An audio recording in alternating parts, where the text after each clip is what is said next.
Hello students, कैसे हैं? आपका चैनल यूट्यूब दिलीप राय एसएससी मैथ में आप लोगों का स्वागत है। पिछले दिन भी पढ़ाए थे प्रोबेबिलिटी, आज भी कुछ प्रोबेबिलिटी का क्वेश्चन है। हम वैसा क्वेश्चन चुन करके ला रहे हैं कि उसको प्रैक्टिस कर लेने के बाद किसी भी तरह का क्वेश्चन देगा उसको तुम जो सॉल्व कर सकते हो। देखो फर्स्ट क्वेश्चन क्या है कि a student calculates the probability of his winning the first prize in a lottery is इतना। कोई स्टूडेंट है, उसने जो है लॉटरी खरीदा है ना, और लॉटरी खरीदने के बाद फर्स्ट प्राइज आने का प्रोबेबिलिटी उसका इतना है, और लॉटरी वाले ने टिकट बेचा है कितना, 6000 टिकट बेचा है। ये जो 6000 टिकट बेचा है ये हो गया तुम्हारा जो है नंबर ऑफ सैंपल स्पेस 6000। इसी को कहते हैं हम लोग पॉसिबल आउटकम्स। और उसके बाद कितना टिकट जो है उसने खरीदा, मान लेते हैं लेट एक्स टिकट्स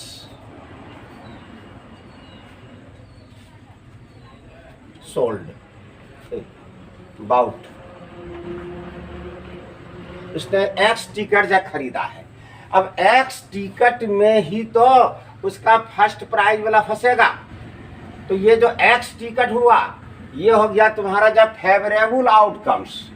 तो फेवरेबल आउटकम्स का यदि हम इवेंट को ई मान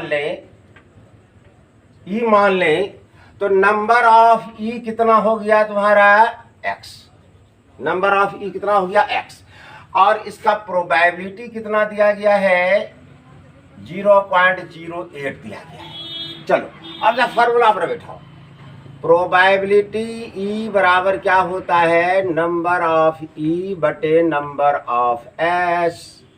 अब ये दिया हुआ है 0.08, और ये है तुम्हारा एक्स, और ये कितना है तुम्हारा 6000 है।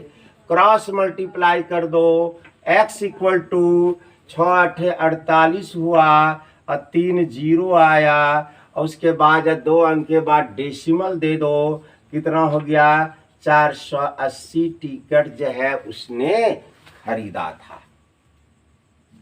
नेक्स्ट क्वेश्चन पर आते हैं। नेक्स्ट क्वेश्चन क्या है कि प्रोबेबिलिटी किसी इवेंट का इतना दिया गया है। कहता है प्रोबेबिलिटी निकालना है नॉट ई का।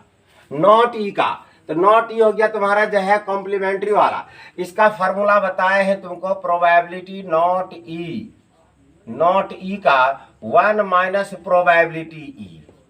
तो 1 माइनस 0.05 बराबर क्या हो गया 0.95। यह इसका प्रोबेबिलिटी हो गया। चलो अगला question. A card is drawn at random from A well shaped deck of 52 cards. 52 पत्ती वाला जो है कार्ड वाला कोई ताश है, और उसको अच्छी तरह से मिला दिया गया है, फैट कर दिया गया है। अब कहता है उसमें से एक कार्ड को खींचा। अब वो जो कार्ड खींचा उसका प्रोबेबिलिटी कहता है कि वो क्या होना चाहिए, कार्ड स्पेड का कार्ड होना चाहिए या एस का कार्ड होना चाहिए। अब यहाँ पर देखो टोटल कार्ड है 52, तो नंबर ऑफ सैंपल स्पेस ये हो गया तुम्हारा 52। इसको कहेंगे हम लोग पॉसिबल आउटकम्स। अब इवेंट हम मान लेते हैं किसको, इसको कार्ड ऑफ स्पेड्स और एन एस। तो इसका इवेंट कार्ड ऑफ स्पेड्स और एन एस। तो नंबर ऑफ ई कितना हो जाएगा। अब देखो इसमें स्पेड वाला कार्ड होता है कितना 13 स्पेड वाला, और एस वाला कार्ड कितना होता है 4 टोटल कार्ड में। अब देखो स्पेड वाला जो लिए इसमें भी एस वाला एक कार्ड था, और एस जो लिए उसमें भी स्पेड वाला कार्ड था।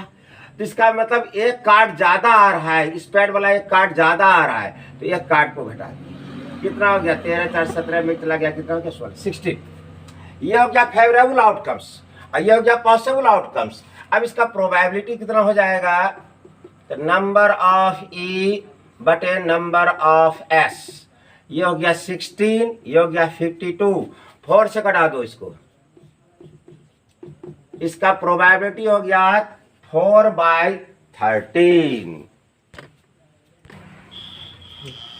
देखो अगला क्वेश्चन है, 2 friends were born in the year 2000।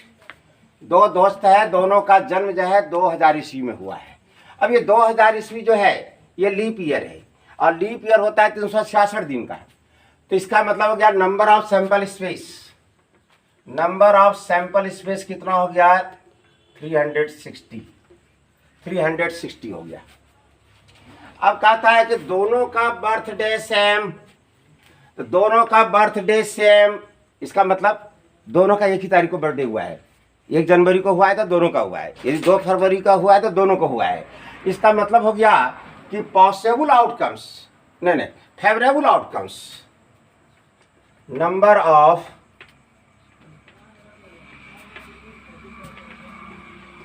Favourable outcomes, यह क्या हो गया? 1 हुआ। फेवरेबल आउटकम्स क्या हो गया? 1। एक ही दिन दोनों का जन्मदिन हुआ है तो फेवरेबल आउटकम्स हो गया 1। अच्छा, और ये है तुम्हारा पॉसिबल आउटकम्स, तो इसका प्रोबेबिलिटी क्या होगा? प्रोबेबिलिटी गेटिंग सेम बर्थडे कितना होगा? इसका क्या फॉर्मूला होता है? फेवरेबल आउटकम्स को ऊपर में लिखते हैं, तो फेवरेबल आउटकम्स है 1, और पॉसिबल आउटकम्स को नीचे लिखते हैं, यही इसका प्रोबेबिलिटी हो गया। Next question, what is the probability that 2 friends have different birthday? 2 दोस्त का जन्मदिन अलग अलग है, 2 दोस्त का जन्मदिन अलग अलग है, इसका लिए प्रोबेबिलिटी निकालना है। अब इसमें जो है ईयर के विषय में बताता है, इसका मतलब हो गया ये है ऑर्डिनरी ईयर। तो ऑर्डिनरी ईयर होता है तुम्हारा कितना दिन का? 365 डेज का। तो 365 डेज जो हुआ ये हो गया तुम्हारा जो है number of sample space, 365 days, जिसको कहेंगे हम लोग पॉसिबल आउटकम्स। अब देखो, सपोज दैट एक दोस्त का जन्म हुआ है, मान लो 1 जनवरी को हुआ है, एक दोस्त का जन्म 1 जनवरी को हुआ है, तो दूसरे दोस्त का जन्म जो है 1 जनवरी को छोड़ करके बाकी दिन में हुआ होगा। इसका मतलब 365 में से 1 घटा दो, 364 दिन, उसी 364 दिन में से किसी दिन दूसरे दोस्त का जन्म हुआ है, तब तो दोनों का डिफरेंट बर्थडे है। इसलिए यहां पर जो है तुम्हारा नंबर ऑफ फेवरेबल आउटकम्स, ये कितना हुआ? तो 365 में 1 दिन घटा दो, 364 हुआ, और ये हुआ पॉसिबल आउटकम्स। अब निकालना है हमको प्रोबेबिलिटी किसका? डिफरेंट बर्थडे, डिफरेंट बर्थडे, इसका क्या फॉर्मूला होता है? पॉसिबल आउटकम्स को नीचे, तो पॉसिबल आउटकम्स ये है, इसको नीचे, अब फेवरेबल आउटकम्स को ऊपर, ये इसका आंसर हो गया। नेक्स्ट क्वेश्चन देखो, नेक्स्ट क्वेश्चन है तुम्हारा, what is the probability that an ordinary year has 53 Monday? मतलब ऑर्डिनरी ईयर, ऑर्डिनरी ईयर जो होता है, in ordinary year, in ordinary year having 365 days, 365 दिन होता है, और 1 वीक में 7 डे, अब प्रत्येक वीक में 1 मंडे। अब मंडे की संख्या निकालना है तो क्या करेंगे? इसको 7 से डिवाइड करेंगे, 7 से इसको डिवाइड करेंगे, 7 पचे 35, 1, 7 दूना 14, 1। इसका मतलब 52 मंडे तो क्लियर है, कि ऑर्डिनरी ईयर में 52 मंडे होना ही होना है, लेकिन कहता है 53 मंडे के लिए प्रोबेबिलिटी क्या होगा। तो ये जो रेस्ट डे बचा, ये रेस्ट डे यदि तुम्हारा मंडे हो जाए तब 53 मंडे होगा। तो रेस्ट डे मंडे क्यों होगा? रेस्ट डे तो जैसे संडे मंडे मतलब 7 दिन जो होता है, 7 दिन में से कोनो एक दिन हो सकता है, इसलिए सैंपल स्पेस इसका क्या होगा? तो मंडे हो सकता है, ट्यूसडे हो सकता है, वेडनेसडे हो सकता है, थर्सडे हो सकता है, फ्राइडे हो सकता है, सैटरडे हो सकता है, संडे हो सकता है। इसमें से कोनो एक दिन ये हो सकता है, इसलिए नंबर ऑफ सैंपल स्पेस 7 हो गया। इसको कहेंगे हम लोग पॉसिबल आउटकम्स। और इसमें से मंडे का तो है, एक तो है, तो ये favourable outcomes, favourable outcomes, number of favourable outcomes हो गया 1। अब इसका प्रोबेबिलिटी निकालना है हमको। इसका प्रोबेबिलिटी इन ऑर्डिनरी ईयर, या सीधे लिख दो 53 मंडे, 53 मंडे इसका प्रोबेबिलिटी क्या होगा? तो फेवरेबल आउटकम्स को ऊपर में लिखो और पॉसिबल आउटकम्स को नीचे लिखो। It is answer.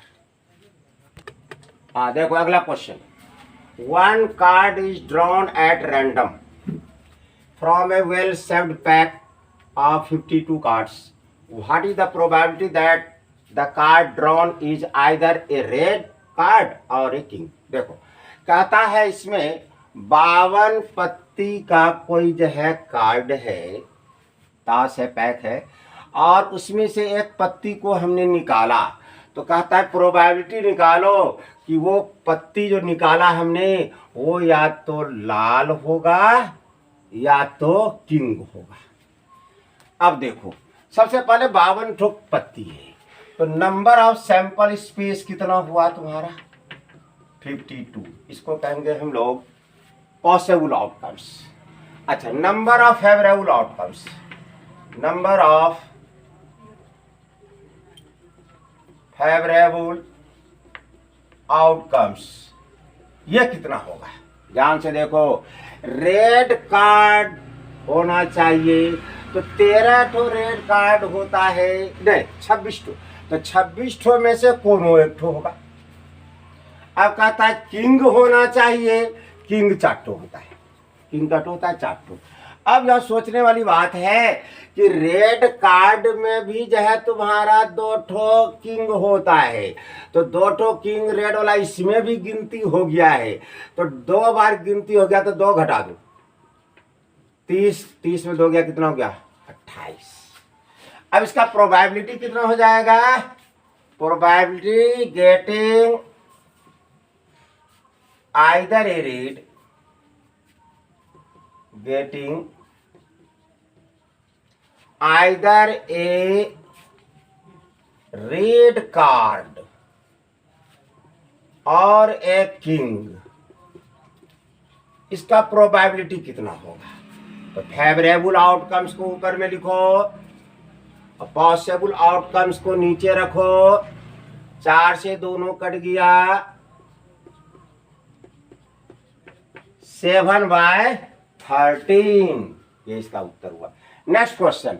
A card is drawn at random, ये भी उसी तरह का है, एकदम 52 पत्ती का ताश है, कार्ड है, उसको अच्छी तरह से फेंट दिया गया है, उसमें से एक कार्ड निकाला जा रहा है। कहता है neither A red card nor a queen, न तो वो लाल रंग का कार्ड है न तो क्वीन है, उसका प्रोबेबिलिटी निकालो। तो 52 पत्ती तो है, तो यह हो गया तुम्हारा जो number of sample space, number of sample space हो गया 52, जिसको हम लोग कहते हैं पॉसिबल आउटकम्स। अब निकालेंगे हम लोग नंबर ऑफ फेवरेबल आउटकम्स। इसको समझ करके निकालना है। फेवरेबल आउटकम्स कितना होगा? कहता क्या है न तो लाल होना चाहिए, न तो लाल होना चाहिए। अच्छा देखो, हम तो क्या करते हैं, रेड ले लिए 26, ठीक है, और उसके बाद क्वीन कितना होता है, 4 को क्वीन होता है,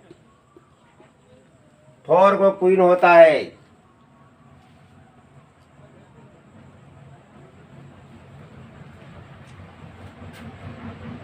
न तो लाल, लाल नहीं होना चाहिए, लाल नहीं होना चाहिए, इसका मतलब क्या हो गया, काला होना चाहिए, ब्लैक,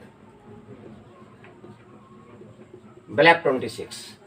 और क्या कहता है, न तो क्वीन होना चाहिए, तो 4 क्वीन, 4 क्वीन तुम्हारा ब्लैक वाला, 4 क्वीन कौन सा होगा तुम्हारा, ये ब्लैक वाला। अब 26 तो कार्ड जो लिए है ब्लैक वाला, इसमें 2 ठो ब्लैक वाला क्वीन है, और इसमें भी 2 ठो ब्लैक वाला क्वीन है, तो 2 बार ब्लैक वाला क्वीन हो गया, 2 ठो नहीं, 2 बार आ गया, तो 2 ठो जो है ब्लैक क्वीन को घटा दो, इसको घटा दो, तो टोटल कार्ड कितना हो गया, 26 4 30, 30 में 2 चला गया, कितना बचा तुम्हारा, 26 4 30, 30 में 2 चला गया, कितना बचा, 28। रुको फिर से चेक करो इस वजह से,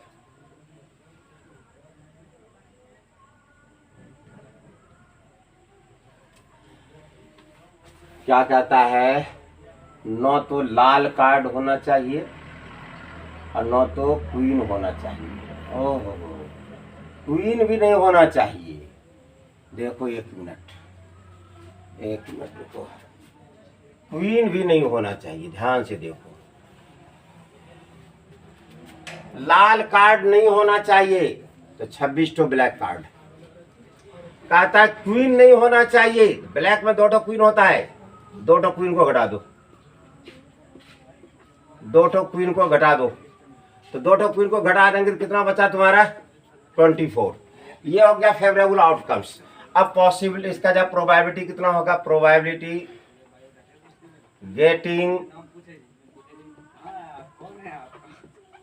neither a red card nor a queen, इसका मान कितना हुआ, फेवरेबल आउटकम्स को ऊपर, पॉसिबल आउटकम्स को नीचे, 4 से दोनों को कटा दो, 6/13, ये जवाब हुआ। तो हेलो स्टूडेंट्स, ये प्रोबेबिलिटी का चैप्टर जो है कैसा जो है आया समझ में, इसको कमेंट करके बताना, और लाइक करना, शेयर करना और सब्सक्राइब करना, जिससे हमारा हौसला बढ़ा रहे और आने वाले वीडियो को और अच्छी तरह से तुम लोगों को बता सकें। Thank you. क्वेश्चन भी हो गया।